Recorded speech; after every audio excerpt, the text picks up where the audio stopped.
pessoal, na terceira parte deste vídeo, nós vamos fazer a correção das questões 21 a 30. 21ª questão. Ao apresentar a interdisciplinaridade como uma pseudoconcreticidade ou falsa questão, Peixoto discorre que os processos de produção do conhecimento científico contrapõem a concepção materialista e dialética da história com críticas ao, né? Então, quem fez a leitura desse artigo deve ter percebido que há críticas a esse conceito de interdisciplinaridade, né? Peixoto nos traz aquilo que estaria escondido, digamos assim, né? Nesse conceito de interdisciplinaridade. E, de fato, há essa contraposição no que diz respeito à produção do conhecimento, né?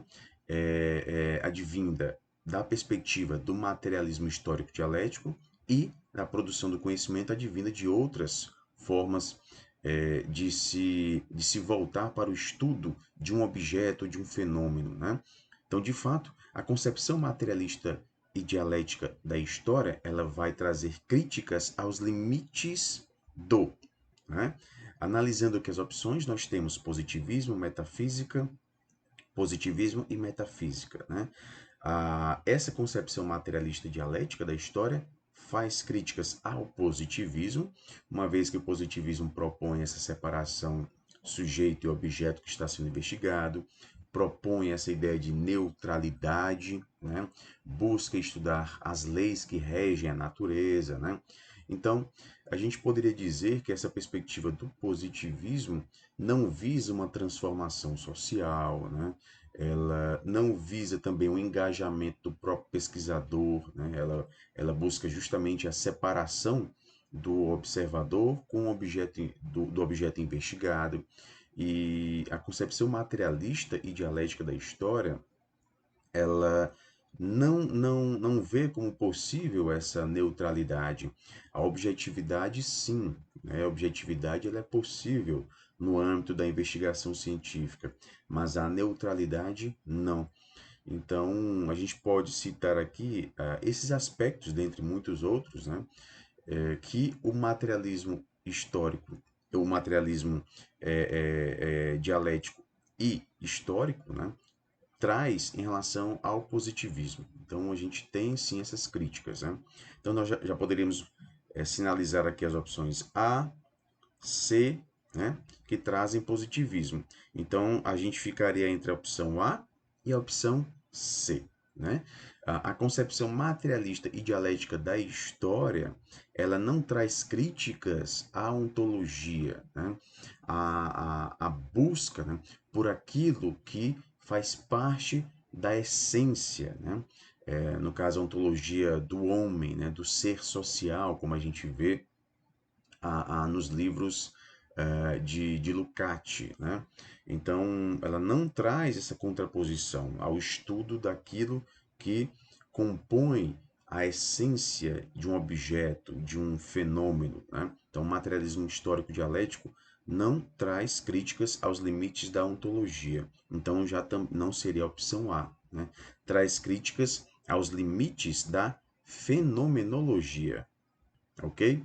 Porque a perspectiva da fenomenologia busca estudar, obviamente, os fenômenos, né? No entanto, ela não traz consigo essa ideia revolucionária, essa ideia de estudar um fenômeno para que haja mudanças, né? Estudar um fenômeno na perspectiva de mudança, de transformação. Se limitar ao âmbito fenomênico é se limitar àquilo que está na superficialidade, tá bom?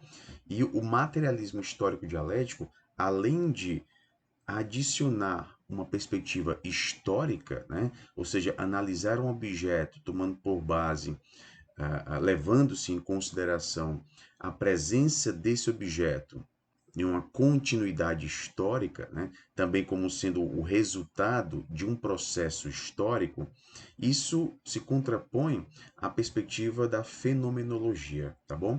Então, o que nós vamos ter basicamente aqui, né? A alternativa que vai preencher corretamente as lacunas do texto é a opção C. Há críticas aos limites do positivismo e da fenomenologia. Ok, pessoal? Opção C de casa. 22ª questão. No artigo de Galeazzi e Souza é abordado parte de um estudo acerca da compreensão sobre a categorização na análise textual discursiva. Os autores tratam da dialética, uma das categorias finais emergentes sobre a categoria da análise textual discursiva. Sobre os aspectos que envolvem a análise textual discursiva e suas interfaces com a dialética, conforme a visão de Galeazzi e Souza, analise as afirmações que seguem. Dialética é um termo muito usado na sociologia, né? De fato, dialética é bastante utilizada, né? Esse conceito na sociologia. Vocês vão perceber que lá no texto, né, no artigo, dialética é um termo muito usado na filosofia, né? Mas também é utilizado na sociologia, tá bom? Então aqui já ainda não estaria equivocada essa afirmação. E significa genericamente concordância. Não, pessoal, dialética significa de forma genérica a discordância, né? A aproximação originada pela associação de fenômenos empíricos ou princípios teóricos. Então, a afirmativa 1 está falsa, porque na verdade traz a ideia de discordância, né? De embate, né? Afirmativa 2. Na análise textual discursiva, as unidades de análise são, na maioria das vezes, identificadas em função de um sentido pertinente aos propósitos da pesquisa. Na verdade, não é na maioria das vezes, é sempre. Né? As unidades de análise sempre são identificadas em função de um sentido que é importante, que diz respeito aos propósitos da pesquisa. Né? Não é na maioria das vezes. Então, se você coloca na maioria das vezes, então haverá vezes, né? Haverá situações nas quais, né, as unidades de análise não seriam não seriam pertinentes aos propósitos da pesquisa, né? Não, sempre devem ser pertinentes aos propósitos da pesquisa, tá bom? Continuando na afirmativa 3, o que se propõe na análise textual discursiva é utilizar as categorias como modos de focalizar as partes por meio do todo, né? Na verdade, aqui é o contrário, né? Focalizar o todo por meio das partes. As categorias, elas vão nos trazer as partes, né? E a análise dessas partes, as análises dessas categorias é que vão nos proporcionar o conhecimento do todo, né? Então, na verdade, é focalizar o todo por meio das partes, né?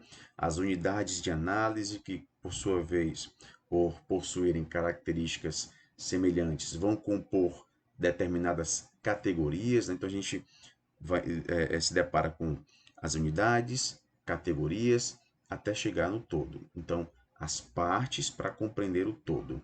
Foca-se no todo por meio das partes, né? Cada categoria constitui uma perspectiva similar de exame, na verdade, cada categoria constitui uma perspectiva diferente, né, de exame de um fenômeno, ainda que se possa examiná-lo de uma forma específica. Na verdade, analisá-lo de uma forma holística, de uma forma ampla, né, vendo aqui a perspectiva da totalidade, tá bom? Então, a afirmativa 3 está errada. Na afirmativa 4, toda análise pela análise textual discursiva é um movimento recursivo de separar e reunir. Então, de fato, na análise textual discursiva, a gente tem essa separação, a fragmentação. Né? A fragmentação diz respeito justamente à unitarização. Né? Você quebrar um texto, por exemplo, em partes. Né? Você vai unitarizar, vai fragmentar.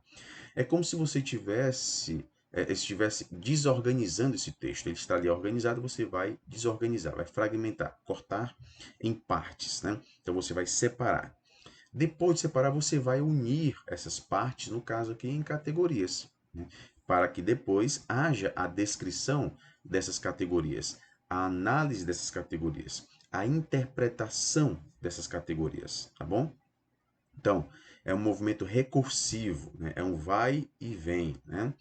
De separar, reunir, descrever, interpretar, analisar e sintetizar, de unitarizar e categorizar, para produzir um texto com estrutura diferente da inicial. Então, depois de você unitarizar, ou seja, separar, fragmentar, você vai unir, né? Vai sintetizar em categorias. Analisando essas categorias, você vai chegar a uma compreensão daquilo que você busca compreender, obviamente, né? Então, essa compreensão, esse texto que é o resultado das suas análises, né, é um novo texto, é um texto diferente daquele que você está analisando, né? Por isso que diz aqui, produzir um texto com estrutura diferente da inicial, né? A compreensão daquele objeto, obviamente, é resultante de um texto que foi produzido após as análises, né? E esse texto produzido é diferente do texto inicial, né? Até porque sempre que a gente faz uma pesquisa, a gente escreve sobre esse objeto que foi investigado, né? A gente traz a metodologia, analisa os dados, né? E aquilo que a gente escreve, ou seja, o resultado das nossas análises, as conclusões nas quais nós chegamos, né? Isso é um novo texto, ok? É o resultado de tudo aquilo que foi feito anteriormente, tá bom? Então a afirmativa 4 está correta. Um processo de análise a partir de categorias a priori e de teorias a priori se assemelha mais a modelos explicativos da realidade. Mesmo considerando que a análise textual discursiva é uma abordagem fenomenológica, hermenêutica, né?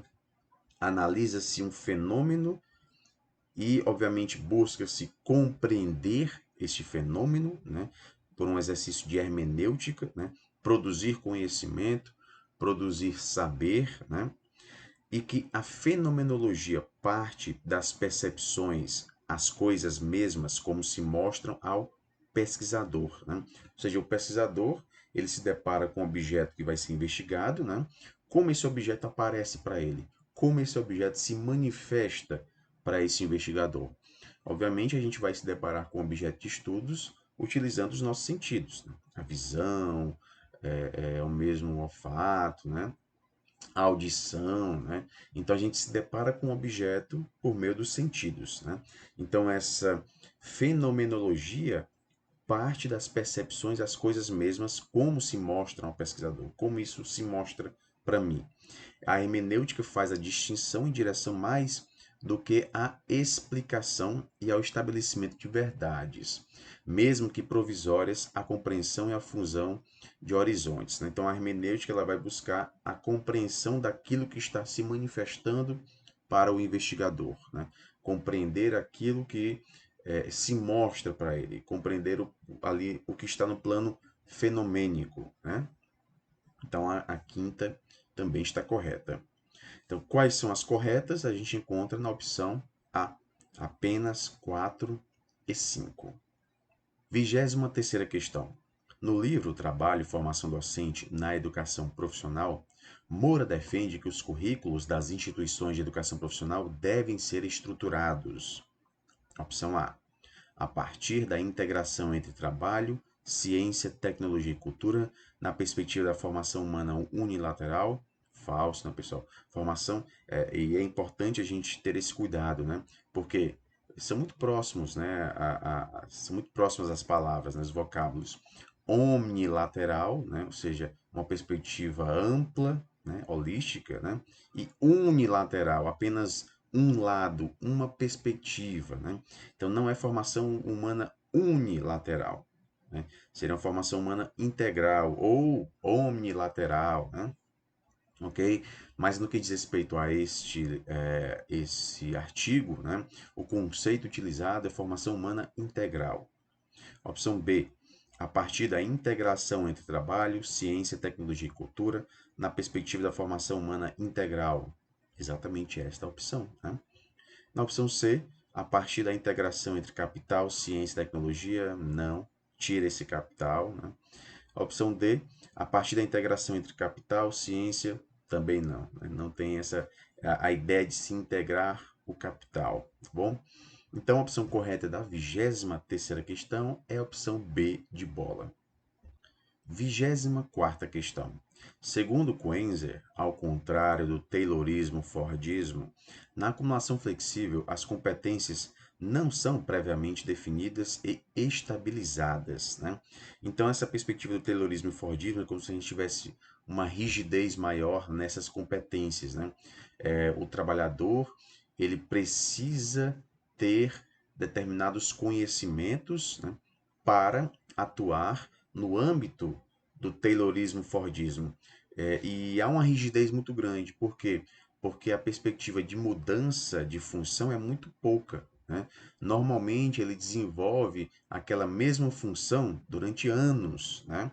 Então há uma rigidez no que diz respeito à competência que ele deve ter, né? Já na acumulação flexível, a gente sai dessa rigidez e parte, obviamente, para a ideia de uma aprendizagem flexível, né? Um trabalhador flexível, um trabalhador que possa desenvolver atividades diferentes, um trabalhador que possa migrar, né, para diversas funções numa mesma empresa ou até mesmo em âmbitos diferentes, né? Quem aqui, eu costumo até perguntar nos cursos, né? Quem aqui não conhece ou mesmo não vivenciou, né, essa situação de mudar de profissão, mudar totalmente de área, né? Nós temos colegas que migraram de diversas áreas diferentes, né? Então, hoje, há uma necessidade maior por essa formação flexível, né? Uma capacidade maior para você, de você se adaptar a determinadas funções. Então, nessa perspectiva da aprendizagem flexível, né? a, a capacidade de se adaptar, ela chega a ser mais importante do que o próprio currículo da pessoa, né? Mas vamos lá. Qual das seguintes alternativas é correta em relação à acumulação flexível? Opção A. No novo regime de acumulação flexível, é o conhecimento da ciência e da tecnologia que será o diferencial para os trabalhadores. Na verdade, o que vai ser o diferencial é a capacidade de ser flexível e não propriamente o conhecimento da ciência e da tecnologia. Lembre-se, estamos falando da acumulação flexível. Então, o que importa mais? Importa mais a capacidade de ser flexível, né? Opção C. No regime de acumulação flexível, o que indica a contratação do trabalhador não é ter ou não ter determinada qualificação, mas a adaptação às demandas do processo de produção, que ora poderá incluí-lo pela sua qualificação, ora poderá excluí-lo de determinada cadeia produtiva, a depender da tarefa necessária por meio da terceirização ou subcontratação. Então, o que nós temos aqui na opção B é de fato um retrato desta realidade, né? Nessa acumulação flexível vai importar muito, né, essa capacidade de ele se adaptar às demandas do processo de produção. E dependendo, ele pode ser incluído pela sua qualificação ou pode ser excluído também pela sua qualificação, né? Mas essa qualificação para desempenhar atividades diferentes. Ele é qualificado para isso, né? Então, muitas vezes, o que define a sua qualificação não é nem propriamente o seu currículo, mas essa capacidade de ele se adaptar, né? Opção C.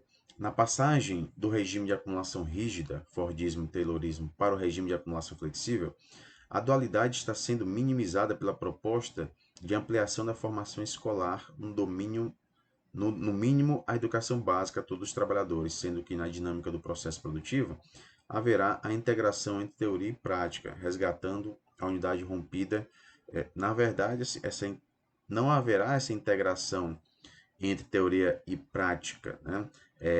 Não há integração teoria e prática, né, nessa passagem, tá bom? Então, a C está falsa.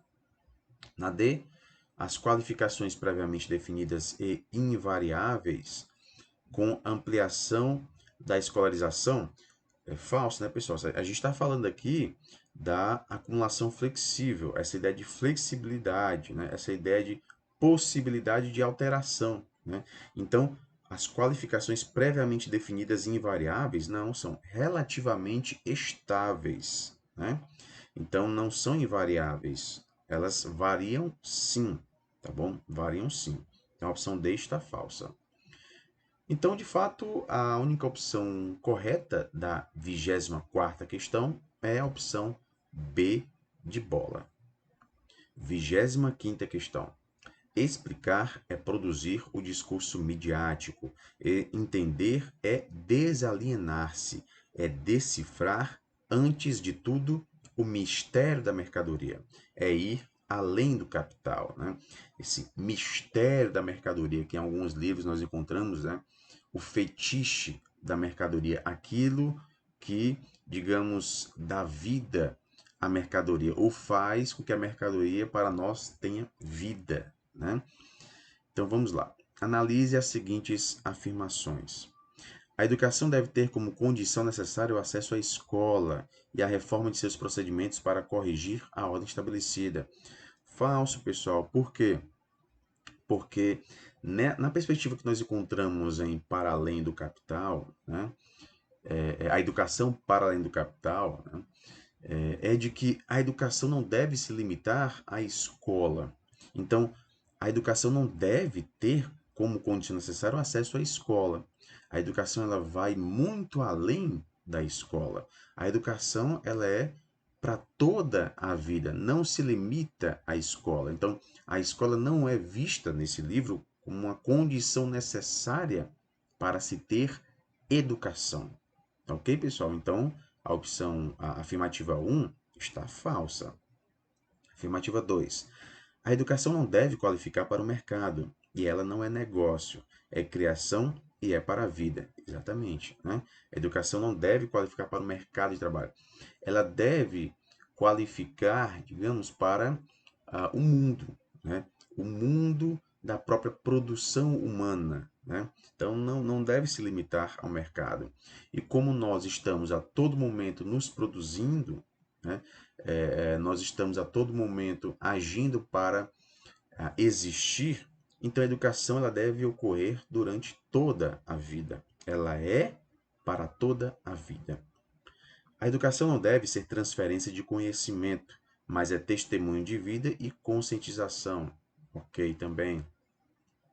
A educação deve promover a emancipação humana associada às transformações estruturais da sociedade. Ok, também. Né? A tarefa do educador é pensar globalmente na perspectiva pregoada pelas internacionais de trabalhadores. Falso, pessoal. Por quê? Porque o próprio Mesaros nos traz, né, que as propostas das internacionais dos trabalhadores, né, elas devem ser analisadas à luz do momento histórico em que elas ocorreram, né? Então, nós temos momentos históricos diferentes. Então, essa perspectiva pelas internacionais de trabalhadores, elas se limitaram àquele contexto histórico, tá bom? Então, não deve haver aqui essa limitação, né, do educador. Ele não deve se limitar àquilo que foi apregoado pelas internacionais. Né? Afirmativa 6. A ação política deve substituir a educação continuada. Falso. Nada deve substituir a educação continuada. Ela sempre deve existir. Né? Não deve ser substituída. Então, analisando aqui as opções, né, a gente tem como afirmativas verdadeiras a 2, a 3 e a 4. Então, nós chegamos aqui à opção A. Né? Então, a opção correta da 25ª questão é a opção A. 26ª questão. Manacorda afirma que a ciência é ciência real apenas quando procede da própria sensibilidade e complementa com a compreensão de Marx relativa à ciência natural e à ciência do homem, representada na alternativa. Então vamos lá. A compreensão de Marx, no que diz respeito à ciência natural e à ciência do homem. Então vamos lá. Opção A. A própria história é uma parte exclusiva da história natural. a ciência natural e incluirá a ciência do homem, e haverá mais que uma ciência. Falso, né? Não haverá mais que uma ciência, haverá apenas uma ciência, né? Opção B. A própria história é uma parte real da história natural, da humanização da natureza. A ciência natural incluirá um dia a ciência do homem, como a ciência do homem incluirá a ciência natural. Haverá mais que uma ciência? Não, não haverá mais que uma ciência. A proposta história, a própria história é uma parte real da história natural, da humanização da natureza, né? Até aqui tudo bem, né? A ciência natural incluirá um dia a ciência do homem, mas a ciência do homem não incluirá a ciência natural. Falso, né? Ela vai incluir sim a ciência natural. E a opção D, a própria história é uma parte real da história natural, da humanização da natureza. A ciência natural incluirá um dia a ciência do homem, como a ciência do homem incluirá a ciência natural. Não haverá mais que uma ciência, ou seja, o que a gente vai ter é apenas uma ciência, né? Com a ciência do homem e a ciência da natureza, né? A ciência natural. Então não haverá ciências, haverá uma única ciência, né? Então, a opção correta, né, da 26ª questão é a opção D de dado. 27ª questão. Algumas contribuições do materialismo histórico dialético para as pesquisas em mestrados profissionais na área de ensino de humanidades foram apresentadas por Leite. A autora evidencia os pressupostos do materialismo histórico dialético, estabelecendo diálogo entre esse método e os pressupostos das pesquisas aplicadas, em especial aquelas de cunho participativo, né, as pesquisas participativas, né, como, por exemplo, a observação participante. Né. Nesse contexto, assinale as afirmações verdadeiras com V e as falsas com F. Como forma de contribuir para a análise crítica do atual quadro histórico, social, político e econômico, o materialismo histórico dialético pode fomentar reflexões acerca da realidade e, em especial, colaborar com o modo de conduzir pesquisas no campo da educação realizadas em âmbito estrito sensu. Pesquisas em âmbito estrito sensu, como se fossem pesquisas em mestrados, em doutorados, né? E de modo específico, nos mestrados profissionais na área de ensino. Então, no âmbito estrito sensu, mestrado, doutorado. E mais específica ainda, né, dos mestrados profissionais. A afirmativa 1 aqui está verdadeira.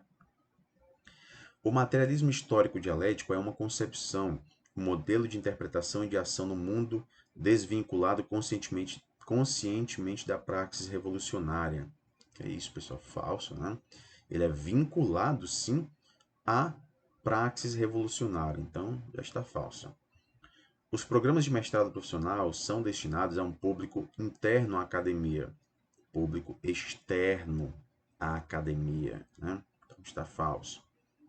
A criação dos mestrados profissionais possui influência internacional, correto, né? E aproxima-se da estrutura norte-americana de pós-graduação, que visa a aplicação e a extensão de conhecimentos a finalidades profissionais ou vocacionais. Ok, né? De fato, a gente tem, na perspectiva dos mestrados profissionais, essa aplicação muito mais visível, muito mais forte do que o que nós encontramos em mestrados acadêmicos, né? E nós temos muitos outros mestrados, como, por exemplo, o Prof. Letras, mestrado profissional em ensino de língua portuguesa, Prof. Mate, a matemática, Prof. História, Prof. Bio, Prof. Sócio, né? Então, nós temos, nesses mestrados profissionais, sempre um olhar voltado para a aplicação da pesquisa que está sendo feita. E, normalmente, essa aplicação ela vai ocorrer no âmbito educacional, né? Ela vai se refletir em sala de aula, tá bom? Então, essa afirmativa está verdadeira. São diversos os escritos de Marx que dizem respeito diretamente aos pressupostos do materialismo histórico dialético. o sociólogo alemão se dedicou demasiadamente a essa delimitação, principalmente pelo fato de estar convencido que era mais urgente empregar seu método científico-filosófico na análise e compreensão da estrutura do capitalismo. Falso, pessoal. Por quê? Porque, na verdade, ele não se dedicou muito, né, a delimitar os pressupostos do materialismo histórico dialético. Estudar o materialismo histórico dialético, na perspectiva, obviamente, de Marx, é fazer a leitura de diversos textos dele, né, de livros. Né? Por quê? Porque ele não produziu um livro exclusivo para isso. Né?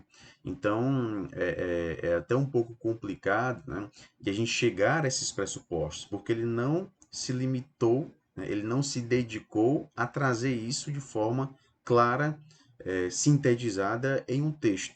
Nós encontramos isso diluído em vários textos dele, tá bom? Então, essa afirmativa está falsa. Ele não se dedicou muito a fazer a delimitação dos pressupostos do materialismo histórico dialético.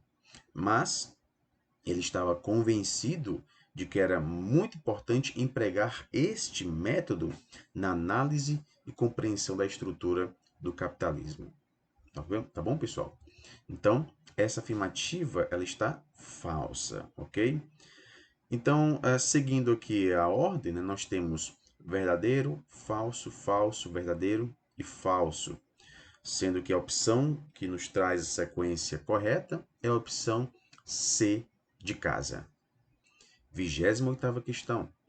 Ramos aborda as principais etapas e características da história e da política da educação profissional no Brasil, demonstrando as disputas e tendências complexas da política de educação profissional ao longo da história do país. Qual das seguintes alternativas indica corretamente a fase histórica e suas características? Então vamos lá. Opção A. Primeira década do século XXI, estabeleceu organicidade em cada segmento profissional, comércio, indústria, agrícola e normal, conservou a dualidade, sustentando estruturas paralelas, independentes e restringindo o acesso dos egressos dos cursos técnicos aos cursos superiores. Na verdade, essa organicidade em cada segmento profissional não foi estabelecida na primeira década do século XXI. Né? Ela foi estabelecida ali com a Lei Orgânica do Ensino Secundário de 1942, tá bom? Por isso durante o Estado Novo, na gestão do ministro Capanema, acentuando a tradição de ensino secundário acadêmico, propedêutico e aristocrático, ou seja, o ensino voltado, né, para preparar os jovens para os estudos posteriores, para o ensino superior, tá bom? Opção B. Período imperial. Educação profissional fundamentada na pedagogia das competências. Promoveu a separação do ensino médio e da educação profissional, desorganizando o ensino técnico com a estruturação curricular independente do ensino médio. Falso, pessoal. Na verdade, não foi no período imperial, foi bem mais recente, né? E isso a gente vê muito nos textos, né? Aquele famoso decreto 2208/97, que restaurou os princípios dessa separação curricular do ensino médio com o ensino técnico, tá bom? Então, a opção B está falsa. Opção C, período de 1980 a 1990, educação profissional de cunho assistencialista. Falso, isso já é bem anterior, né? Isso já tem mais de 100 anos, né? Com o objetivo de amparar os órfãos e os demais desvalidos da sorte, ou seja, de atender aqueles que não tinham condições sociais satisfatórias, para que não continuassem a praticar ações que estavam na contraordem dos bons costumes. Falso, né, pessoal? Na verdade, isso remonta, né, ao início do século XIX e não ao período de 1980 a 1990.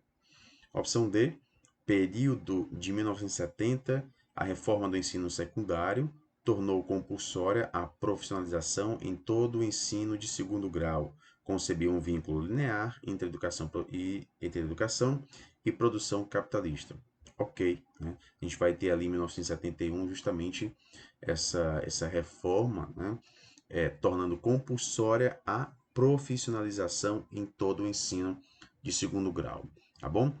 Então, a opção correta da 28ª questão é a opção D de dado. 29ª questão. No artigo O Ensino Integrado, a Politecnia e a Educação Omnilateral, por que lutamos?, Seavata discorre acerca dos aspectos que envolvem o ensino integrado, a politecnia e a educação omnilateral. Assinale a alternativa que expressa corretamente o pensamento da autora sobre esses conceitos, né? Sobre os conceitos de ensino integrado, politecnia e educação omnilateral. Opção A. Assim concebido, como alegam seus críticos, o ensino médio integrado condiz com as determinações da Lei 9.610/98, ora revogada, que instituiu a profissionalização compulsória do ensino de segundo grau. Falso. Se a gente fizer referência justamente à questão anterior, a gente viu que isso remonta à década de 70, né? E não aqui à década de 90, tá bom? Então já está falsa a opção B. A educação integral exige necessariamente que o ensino médio seja oferecido na forma integrada à educação profissional. Falso, pessoal. O que nós vamos ter é mais do que uma mera integração, né? É uma articulação, tá bom? Então a opção B está falsa. Não se trata somente de integrar um a outro, como nós podemos ver no texto, mas sim de se constituir o ensino médio como um processo formativo que integre as dimensões estruturantes da vida, trabalho, ciência e cultura, tá bom? Então, essa afirmativa está falsa.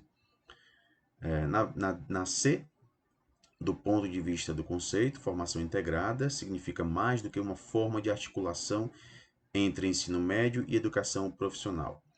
Ela busca recuperar, no atual contexto histórico e sob uma específica de correlação de forças entre classes, a concepção de educação politécnica, de educação unilateral e de escola unitária, que esteve na disputa por uma nova LDB na década de 80 e que foi perdida na aprovação da Lei 9.394/96, né, a LDB.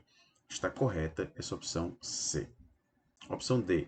Não apenas a politecnia, mas toda a vida social e o trabalho têm uma articulação diferente com a vida dos indivíduos em uma sociedade que revolucionou as relações sociais de produção, mas tendo um projeto diferente de sociedade e de formação humana, a relação trabalho-educação ganha um significado diverso das sociedades socialistas. Aqui está quase correta, né?